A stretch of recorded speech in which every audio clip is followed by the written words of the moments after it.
नमस्कार।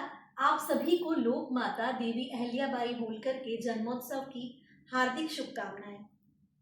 अहिल्याबाई भारत की उन चुनिंदा प्रशासिकाओं में से एक हैं जो अत्यंत साधारण परिवार में जन्मी और अपने अद्भुत गुणों की बदौलत एक साम्राज्य की साम्राज्ञिनी बनी। लेकिन उन्होंने न तो कभी खुद को रानी, महारानी या साम्राज्ञिनी के रूप में प्रस्तुत किया और ना ही उनके शासनकाल के दौरान उन्होंने वैभव या दिखावे पर किसी किस्म का खर्चा किया। अपने लोक कल्याणकारी तरीकों के चलते लोगों ने उन्हें रानी, महारानी के रूप में नहीं बल्कि माँ के रूप में याद करना पसंद किया। माँ कहकर पुकारा और कई लोगों ने तो उन्हें अवतार तक की संज्ञा दे डाली। तो सबसे फेमस जो बात है उनके बारे में वो ये है कि हिंदू धर्म के 12 ज्योतिर्लिंग और चारों धामों में उन्होंने अद्भुत निर्माण कार्य किए। उनके बनाए हुए घाट, उनके द्वारा पुनरुद्धार किए हुए मंदिर आज भी उनकी लोक कल्याणकारी सोच की गवाही देते हैं। और ये सारे घाट और ये सारे मंदिरों का निर्माण उन्होंने अपने साम्राज्य की सीमाओं के बाहर जाकर किया। सोचिए कैसी सोच रही होगी, कैसे विचार रहे होंगे और किस तरह का प्रबंधन रहा होगा कि और कितना उदार दृष्टिकोण रहा होगा। क्योंकि आमतौर पर जब हम कोई काम करते हैं ना, तो या जब भी हम कुछ अच्छा करना चाहते हैं तो हम उसे सबसे पहले अपने लिए, अपने घर के लिए करना चाहते हैं, अपने बिजनेस के लिए करना चाहते हैं।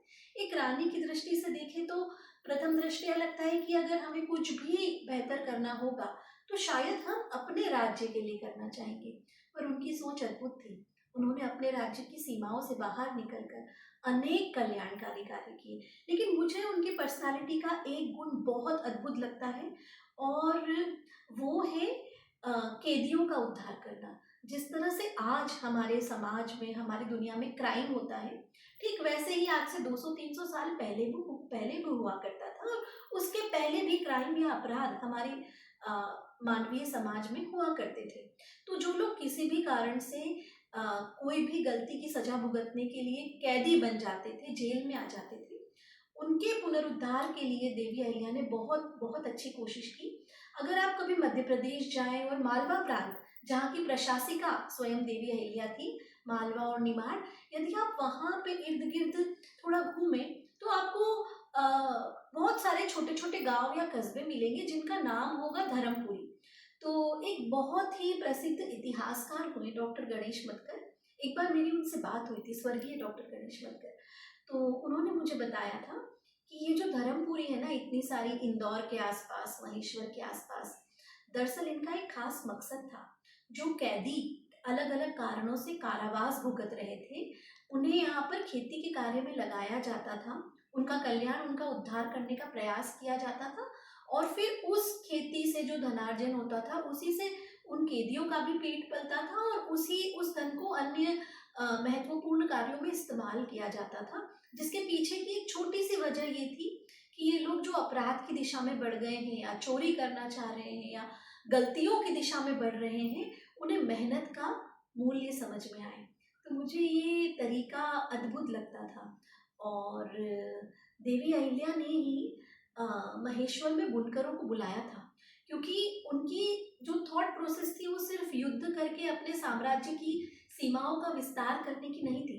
वो चाहती थी कि उनका राज्य जो है वो एक बिजनेस में आगे बढ़े, लोगों को वित्तीय गतिविधियां करने का मौका मिले।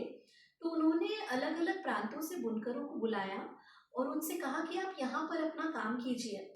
और वे बुनकर जो उनके शासनकाल में महेश्वर में स्थापित हो गए थे, वे आज भी आपको महेश्वर में मिलेंगे। और विश्व प्रसिद्ध महेश्वरी साड़ियाँ आपको आज भी महेश्वर में देखने को मिलेगी, जो ग्लोबली एक्सपोर्ट होती है। तो देवी अहिल्या के समूचे व्यक्तित्व और कृतित्व में ऐसी अनेकानेक बातें हैं जो बड़ी अद्भुत हैं। उनका व्यक्तिगत जीवन बेहद संघर्षों से भरा रहा। मात्र 29 वर्ष की आयु में वे विधवा हो गई। उन्होंने अपने पुत्र को अपनी आंखों के सामने मौत के मुंह में समाते हुए देखा।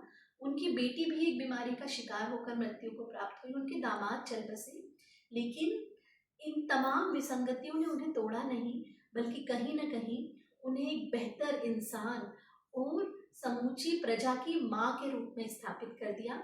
उनकी जीवनी पढ़ी जानी चाहिए, पढ़ाई जानी चाहिए, उनके बारे में बात की जानी चाहिए, क्योंकि ऐसे अद्भुत राजा ना केवल भारत में या रानी, मैं यहाँ पर राजा का मतलब मेरा शासक से है, प्रशासक से, नेतृत्वकर्ता या लीडर से है।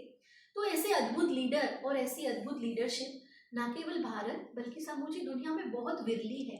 इसे पढ़ा जाना चाहिए, समझा जाना चाहिए, सहेजा जाना चाहिए। आज मेरे पास आपको दिखाने के लिए ऐसी कोई भी हिस्ट्री बुक नहीं है जिसमें अहल्याबाई का वर्णन हो, लेकिन इसका ये मतलब नहीं है कि उनके बारे में किताबें नहीं है।